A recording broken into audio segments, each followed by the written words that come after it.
Así que, so for the next panel, panel number 3, we're introducing the role of finance to build a climate-resilient future economy. This panel addresses the urgent challenge of climate change, which poses a significant threat to livelihoods, potential leading to mass migration and heightened social and economic tensions. Bringing together a diverse group of stakeholders, we can critically examine the pressing climate issues within our economic system and the consequences of continuing with business as usual. This discussion will deepen into harnessing finance to benefit both the climate and communities, identifying actionable strategies, financial and philanthropic institutions, and fostering long-term climate resilience. So let me welcome to the stage to our moderator, Ximena Duré, Head of Business Development, Business Relations and Partnerships from Social Nest Foundation. Ximena is an entrepreneur, spearheading tech startups and leading diverse teams of 50-plus people and driving sustainability and innovation through public-private partnerships and product development. Welcome, Ximena, and thank you for moderating this panel. Thank you so Next much, on stage, we have Elena Torresani, Head of Communications and Partnerships from Elea Foundation. Welcome, Elena. Thank you for being here. Elea Foundation exists to fight absolute poverty with entrepreneurial means and leveraging the opportunities of globalization. Dynamic philanthropy and partnership leader with over 15 years of international experience, driving social impact through strategic fundraising and communication across diverse sectors. Thank you, Elena, for being here. Now, I would like to introduce Ricard Martinez Manguer, if I'm saying it correctly, hopefully, from Nactiva. Nactiva designs, accelerates, and secures funding, public-private philanthropic, to promote the implementation of natural capital activation initiatives and projects in the Mediterranean region, connecting key stakeholders to foster development of impact-driven business projects with scale and value generation. Okay, so the floor is yours. Thank you so much, Maria. Yeah. Thank you so much. Welcome, everyone. I'm Ximena Duré. As Maria introduced me, I'm Head of Business Development at Social Nest Foundation, which is the organization leading the whole event. So welcome also to the Gap in Between, and thank you so much for being here. With me, I have Elena Torresani from Elea and Ricard Martinez from Nactiva. And today we'll be holding a very interesting conversation, and personally I believe one of the most critical in terms of how we build and how do we use finance to build a climate resilient future, but keeping the social aspects in mind as well. So I'm going to give the microphone to Elena to just give a quick introduction on your background in Elea. Yes, hello. Welcome from my end, and thank you for the invite to Social Nest Foundation. Elea is a Zurich-based philanthropic impact investor. We focus on alleviating absolute poverty, or in other words, we address the needs of people living with less than $3 a day. How do we do that? We invest in early stage impact ventures in the Global South. We have 4 focus teams. It's agriculture, last mile retail and service, employable skills, and climate and livelihoods. And that's what I'm going to talk about mostly here. So we have currently 29 ventures in our portfolio in 30 countries worldwide. And while all our ventures pursue a path to profitability, we ourselves, we are a philanthropic foundation under the Swiss law. So we do not make profits through our investment, but if we make a profit, we fully reinvest it in other impact ventures. So we recycle the capital. We currently pursue a path to a very ambitious Vision 2030, where we want to impact 100 million people. So that's 5% of the currently billion people that live in absolute poverty. Thank you so much, Elena, for the introduction. I'll start out with you, just to keep the conversation flowing. Could you tell us a little bit more about how you approach poverty alleviation and how you interconnect it with climate change issues that these populations are facing currently? Yeah. So I briefly explained our investment themes, and the latest one that we added to the portfolio is the climate and livelihood. We introduced it 1.5 years ago because if left unchecked, climate change will push another 130 million people into poverty over the next years and cause an additional 200 million people to migrate. The most affected people from climate change are the people living in poverty, because most of them are smallholder farmers, so they are extremely affected by adverse weather conditions, by drought, flooding. This makes the yield very unpredictable. This rises the food prices and leads again to more poverty. But also people living in poverty have less reliable infrastructure, like power issues, unreliable water supply and energy. So all in all, that makes them extremely vulnerable. And this is why poverty alleviation and mitigating climate change for us are really deeply interconnected and linked. Perfect. So at elea, we want to foster synergies between these two agendas, poverty alleviation and climate change, rather than competing for funding, as it has also been seen. And combating climate change through our lens of poverty alleviation, that means catalyzing models that offer a way out of poverty, but without increasing the footprints. So balancing actually higher living standards without having a higher footprint. Perfect. Yeah, so we see our role in supporting impact ventures that actually uplift people in absolute poverty through climate mitigation and resilience solutions. Thank you so much, Elena. It's really interesting, and now I'm going to give the word to Ricard, who comes from Nactiva, which is a completely different sort of organization. Elea Foundation is a philanthropic foundation. Nactiva is an enterprise that works connecting different sorts of actors and achieving and securing that investment. So, Ricard, could you tell us a little bit more about the work you do? Yeah, of course.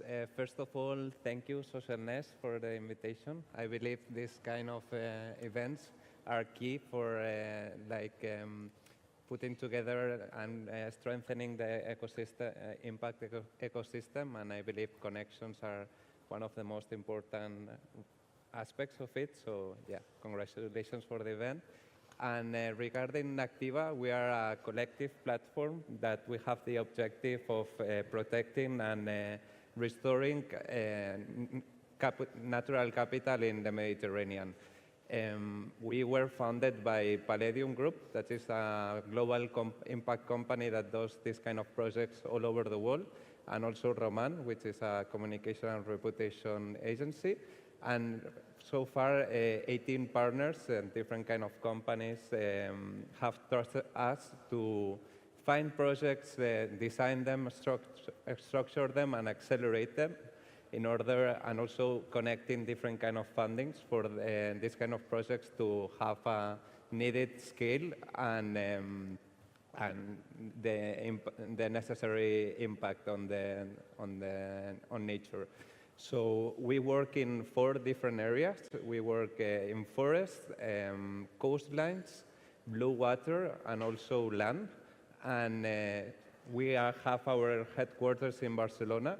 So we have started doing projects around Catalonia, but our goal is the whole Mediterranean region. And so the most logical next step is going to Valencia. So we will see how we can like start doing projects also here. Yeah. Amazing, thank you so much. Ricard, could you explain a little bit of what sorts of innovative finance approaches you have developed from Nactiva and how that has an effect on climate resilience? Yeah, so I think basically the main innovative thing that is been happening in financial innovation is been putting value, a tangible value into nature and the ecosystem services that provides that are essential for human life. Ecosystem services can be like carbon sequestration, water filtration or regulation, also recreational and well-being for humans, raw materials. We believe that by putting a value into these different systems and services and also monetizing them, we can build instruments that like incentivize finance for these kind of nature projects. And as an example, we are doing what the public government of Catalonia has developed that are called the climate credits, that their main goal is to make forest management sustainable, because in Catalonia we have, contrary to unlikely other parts of the world, we have too much forest. It's over 65% of the land cover. I think it's similar here in Valencia, it's around 55%. So, and that's among other causes because of the population of rural areas, and that the forest management is not profitable by the traditional values that we have obtained from it. So climate credits come into play by valuing the different ecosystem services that forest provides us, and they put together in a credit carbon sequestration, increase in biodiversity, water harvesting, and also reduce fire risk. So one credit is equal to 1 hectare sustainably managed, and by this we are starting to make forest management more economically viable and canalizing more funds into this kind of nature projects. We believe that is not the solution, but an instrument to incentivize it, and this can pave the way to way different kinds of activities related with nature, like regenerative credits in terms of agriculture, or biodiversity credits, marine, or in different landscapes, ecosystems, so yeah. Thank you so much for sharing, Ricard. I think I want to highlight a word and concept you use, which is incentivize. When we're speaking about finance, we can't necessarily just split the incentives of generating some sort of, not necessarily economic profit, but some sort of value to shareholders, to the partners and collaborators that are joining into these projects. And it's very interesting to highlight and to see that the diversity of the sorts of incentives. On the one hand, elea is incentivizing through sustainable enterprises, in the sense of you invest in enterprises that have business models that are sound, and on the other hand, they're also generating impact and directly aiming towards alleviating poverty in those communities. Elena, could you explain a little bit more about how elea and elea's work is strategizing to generate these incentives for high net worth individuals and other funders of the foundation to be able to achieve these projects? Like, what are the incentives? What are their motivations to join Elea Foundation in supplying financing and capital and support for these enterprises? Yeah, so as I shared, we're a philanthropic tax-exempt foundation under the Swiss law. We have been founded by a family with an initial grant, but over the course of the years, we have gained a circle of philanthropic investors comprised of high net worth individuals, other foundations, family offices, but also companies that invest philanthropically through Elea. So these people have really decided that they want to give a part of their capital philanthropically, so they will not get it back if we make a profitable exit. They can have a say in where to allocate their capital next, but they will not get it back. So it's really their intrinsic motivation of doing good with their capital. And I guess what the motivation is really to have a positive impact towards these causes, towards poverty alleviation, but also climate. And how we incentivize them is, I think that what we are very good at is showing the impact of our work. So we have our own impact measurement methodology that we use from day one when we start screening for investments throughout the entire process. So we apply it already in the due diligence to see what would be the potential impact we can create, but also throughout the investment process we track the impact and how many people we impact on through the ventures, and also when we exit. And this data we used to report once a year towards our investors, similar to what you would get if you have a fund invested with a bank, where you once a year get a statement and you see how your fund has performed.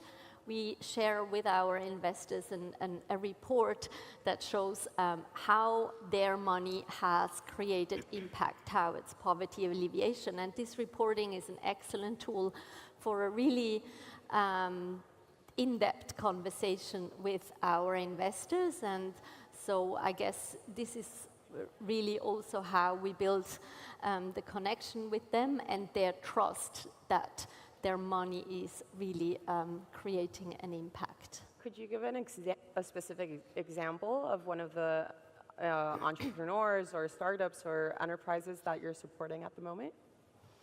Yes, very happy to do so. So I think the problem from cooking on open fire is quite commonly known. Around 3 billion people still cook on open fire. This has really a massive health impact because of all the smoke that the people breathe in when cooking, but of course also the logging is a huge problem. So in 2021 we have invested in a company that is called ATEC. They started the business in Bangladesh and Cambodia, and what ATEC does is they provide clean cooking solution. That per se is nothing new, and I think has been seen in many better and not so good projects in development cooperation. But what makes ATEC's solution really, really interesting is that they have integrated the so-called Internet of Things, which through something like a small SIM card makes the use of the cook stove traceable. And so what ATEC does is through partnerships with, for example, NG Climate Fund or My Climate, they can sell the carbon credits from the cooking. And through the sale of these carbon credits, they subsidize the cook stove. So the people get access to clean and affordable cooking solutions. They can do a pay-per-use model, so they can pay through small payments, and they get the money from the carbon credits directly back on their mobile phone. So it makes the clean cooking affordable really for the base of the pyramid, and also it has an impact on their health because they no longer cook with these dangerous open fires. Another example that I briefly want to share to make it, I think, even more tangible, what kind of solutions we look for would be a agriculture venture in India. Typically, smallholder farmers in India would use diesel technology for irrigation, so it's dirty, it's expensive, and in 2023 we invested in a company called Urja, and what they do is that they provide solar-powered irrigation services for smallholder farmers. So they have, like, for groups or communities of smallholder farmers, they have these solar-powered irrigation services, and that gives these farmers access to clean and reliable and affordable irrigation services. So they can water their fields on a more regular basis. That leads to higher crops and yields, and this increases their income, and the fact in the end has an impact towards lifting more people out of poverty. Thanks, Elena. Ricard, back to you. So Nactiva plays a central role in articulating different players within the ecosystem to achieve these projects, these regenerative projects along the Mediterranean. Could you explain what the role is, both in terms of finance, but also in terms of making these projects a reality? How do public and private actors, how do you achieve that collaboration, that level of collaboration needed to make this happen?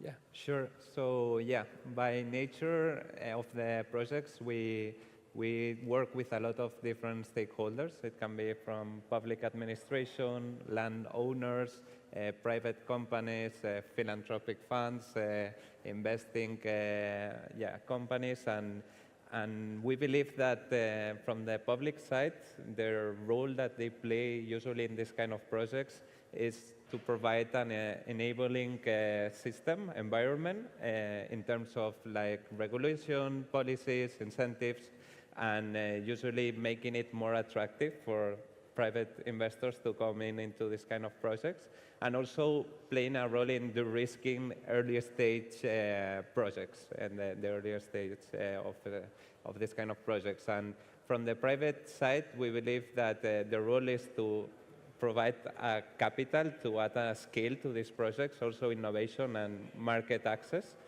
We believe that private companies, there's like a transition of considering only participating in this kind of projects because of regulation or because of reporting, but like starting to see more economic and business opportunities to this kind of projects, and that's with the kind of companies that we like to work more. And to give a specific example of this collaboration of public and private, we have been working with the Technological Center for Forestry in Catalonia, that has created a forestry hub. This comes in the context of the forest products don't have a high value in the different supply chains.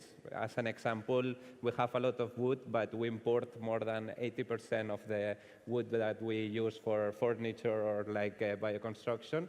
So this hub has the main goal of starting valorizing the local forest products that we have by building a pre-industrial infrastructure that can be as a lab for companies to go and try different innovations that they depend on in the different value chains related with forests. These value chains can be from bioconstruction to green chemistry, to all the way to food or aromatics, and this is a space where like a public entity has created like a hub for companies to kind of put together all the research that has been done into and transferring to market solutions. So I believe that's a nice combination of, from one side, private sector benefiting of this investment that the public does so they can do trials and prototyping and certifications, and also the public to scaling up this, all this knowledge generated into market-driven solutions. Yeah. It's really interesting how both organizations apply market-driven solutions in different ways, in innovative ways. On the one hand, elea is investing in these market-driven solutions. There are actual businesses that are contributing not only to the communities, but they're also generating profit for the owners of those enterprises. And Nactiva is generating solutions that somehow benefit the shareholders in the end, by doing good. And this is one of the main ideas that we're trying to share at the Gap in Between, that you can do good by doing business, not necessarily profit. You can do good by doing business, like Elea, investing in businesses, because this also has the added factor that by investing in businesses, which is one of the main differences with charity, perhaps, is that you're investing in a sustainable model, a model that is regenerative. You're investing in investors. You're supporting the social cohesion and the social development of skills, and you're actually contributing to long-term, let's say, economic or prosperity and growth.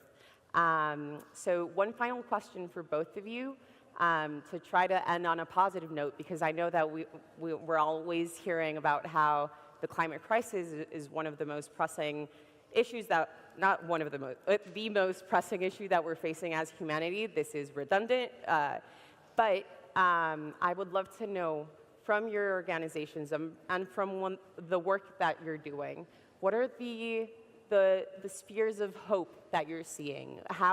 What are the trends? How do we see this moving forward in terms of using capital for good and achieving the social and environmental impact that we're trying to achieve? I go first. Yeah, perfect.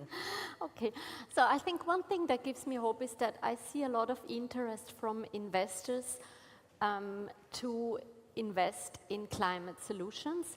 At least that's what we see. At the moment, we don't have enough climate solutions in our portfolio to really cater to the need of investments. I think we could even do more. That's one thing that gives me hope. There is really people that want to invest money in these type of solutions. Secondly, it gives me hope that there is a lot of innovation happening. The two cases that I have shared, like ATEC and Orcha, where we have a smart combination of tackling the different challenges that we have and actually monetizing it in the case of ATEC so that there is a win for both of it. I think these are the types of solutions that we have to work for, because then there is something in it for everyone, and that's how, when things move forward. So it's these type of solutions that actually give me hope. Yeah. Thanks, Elena. I would think that what gives us hope is seeing like traditionally not considered the most contributors, positive contributors to like biodiversity or natural that have not so great natural impacts, seeing how they are transitioning into more like a nature positive approach. And an example that we have seen and that we are working in is the project that we're doing that's called Region Ports, that we basically want to change the traditional view of ports being not the greatest contributors to biodiversity into making them like implement projects that can be actually hubs of biodiversity generation. So we have been working with a startup that could be here, like it's called Ocean Ecostructures, with the Port of Barcelona. And the goal of this project is to implement a model of nature restoration inside the commercial or recreational ports that can be extended and scalable in different ports of all the Mediterranean. And yeah, so far we have tested a solution that's called life boosting units that we implement them in unproductive areas of a port. And the idea is like this kind of technological solution, implement different kind of technological solutions and make ports like this hub of also nature restoration, yeah.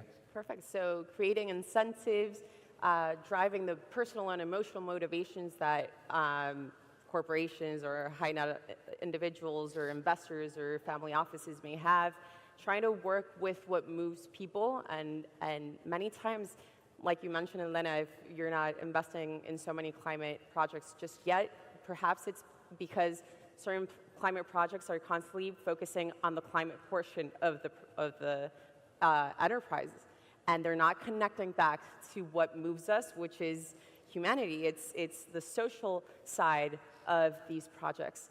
And then thinking about scalability, thinking about how can we apply business models and let's say, redirect it to more productive, and this, I'm saying productive consciously, not productive in a mere economic sense, but productive in a holistic sense. So thank you very much to both of you. We have a couple of minutes for any questions from the public, in case there are any.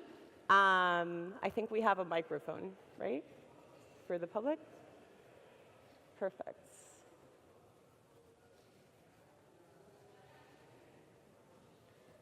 Just 1 minute.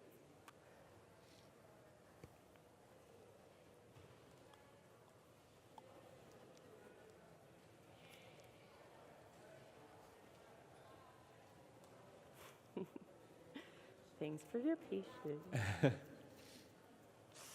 I don't know if any last remarks. Maybe she can just speak Yeah. without. Yeah. Okay, there we have the microphone. Perfect. You could raise your hand. Yeah. Hi, thanks very much. I just wanted to build actually off of Ximena's last point there. Can you make it louder? Can you hear that now? Is that better? Yeah. Okay, thanks. So I'm curious from both of your perspectives, because in both of your different roles, you're dealing with a portfolio of projects tackling this very complex issue of both social and environmental impact. And in the name of the role of finance, do you see there being a really clear link between the finance addressing what you can see are the greatest needs, or sometimes the finance addressing what are the easiest needs, either for the requirements of the funding or the grants, or the easiest storytelling, for example? So I'm quite interested between that relationship. Amazing. I don't know who wants to start. You want to go?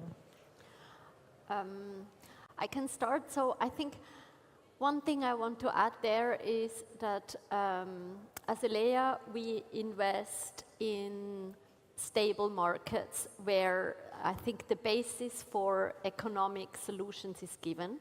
So first of all, I think that's important to know. So we do not invest in crisis market, in a disaster environment, because there we simply feel the basis for economic entrepreneurial solutions is not there. So I think one way to look at your question is, or I'm not sure if I understand it right, but the biggest needs sometimes are, I think, where our model of philanthropic impact investing maybe is not the right one, because it would more be a disaster relief or really a pure philanthropy solution needed, whereas we see our sweet spot is supporting there where entrepreneurial solutions can be found to tackle poverty. Yeah, from our perspective, we approach this kind of issue in terms of an integrated, in our case, landscape approach, where we try to listen and understand the different needs of different stakeholders, from landowners to public administration to private companies. And once we understand an ecosystem and the most pressing needs, it's very complex, and sometimes it takes a long time. It can take years, but we try to put all the different pieces together of the puzzle. So each different stakeholder can find its benefit inside a integrated vision and coordinated efforts to achieve this vision. So yeah, I think it's hard, but we try to accommodate the different needs inside one project. Yeah. Well, thank you. I don't know. Do we have space for one more question? No. Well, thank you very much. Thank you, Elena. Thank you, Ricard. It's been a valuable conversation. Yeah. Thank Thank you.